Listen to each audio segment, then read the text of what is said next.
Am I the asshole for not taking on the wife role in my marriage because I'm the more feminine one?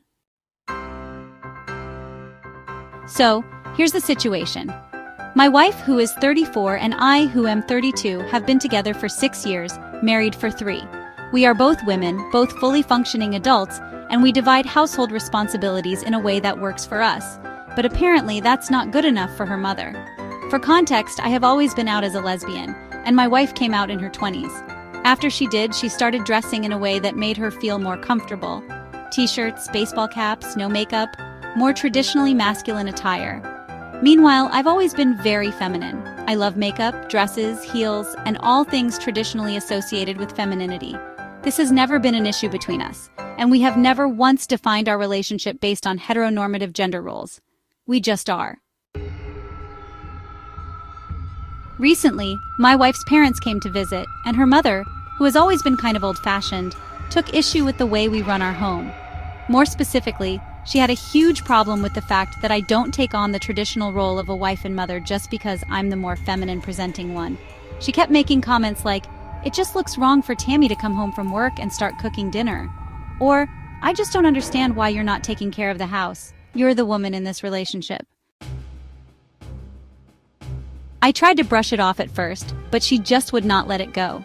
She kept needling me, making passive-aggressive comments about how someone has to be the wife in the marriage, and it should obviously be me. She even had the nerve to say that she found it embarrassing that her daughter, who looks and dresses like a man, was the one doing the housework. At first, I responded calmly, explaining that both of us work, both of us take care of the home, and we don't assign tasks based on who looks more like a wife or a husband.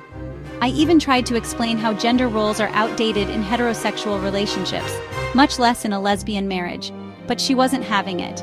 I finally snapped and bluntly told her that our marriage does not and will never function under traditional gender roles. I told her that her outdated expectations had no place in our home, and that if she had a problem with my wife doing chores, she needed to reevaluate her own internalized sexism instead of policing our relationship. She did not take that well. She got all huffy and upset, acting like I had personally attacked her. She kept muttering about how she just didn't get it and how she didn't raise her daughter to be a housewife. But the part that really bugged me? My wife said nothing. She sat there quietly while her mother criticized me for not being a housewife. She didn't defend me, didn't tell her mom to stop, and didn't even try to change the subject. She just sat there awkwardly, like she was hoping it would all blow over. And later, when we talked about it, she admitted she was embarrassed that I had made such a big deal out of it. She said her mom is set in her ways and that arguing wouldn't change anything. She told me that while she agreed with everything I said, she thought I could have handled it more gracefully, instead of making it a confrontation. So now I'm left wondering, did I take it too far? Was I the asshole for pushing back against gender roles in our marriage when it clearly wasn't going to change her mom's mind? Or should my wife have stepped up and defended me instead of letting me fight that battle alone? Let's talk. Do traditional gender roles belong in any relationship, or was her mom out of line? Comment below.